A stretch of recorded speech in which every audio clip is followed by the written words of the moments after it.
How to pay bills on Scotia mobile application. Hey guys, welcome back to the channel. If you want to pay bills, here is the process to follow. Step 1. Launch the application and log in using your credentials. Step 2. Head over to the Move Money tab, which is on the second option on the home page. After tapping on Move Money, you will see different options. Tap on Pay Bills, which is under Payments. Tapping on it should take you to this page. From here, you have to make a payment or manage the bill. For this, tap on From and select the account from which you want to pay. The process is simple. You just have to tap on this circle to make or choose an account. Once you have selected your account, next process is to select the payee. So it could already be a payee that you have already paid, or you could add a new payee from the option. So there are two options likewise.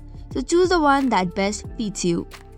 After this, you have to select the amount that you want to send and the frequency of the payment. You can make it repetitive if you want to pay the bill amount again and again. Once all of this is done, tap on Slide to confirm, and once that is done, your payment is completed. So that's all for today's video. For more such contents, do not forget to hit the like and subscribe button. Thank you and keep watching.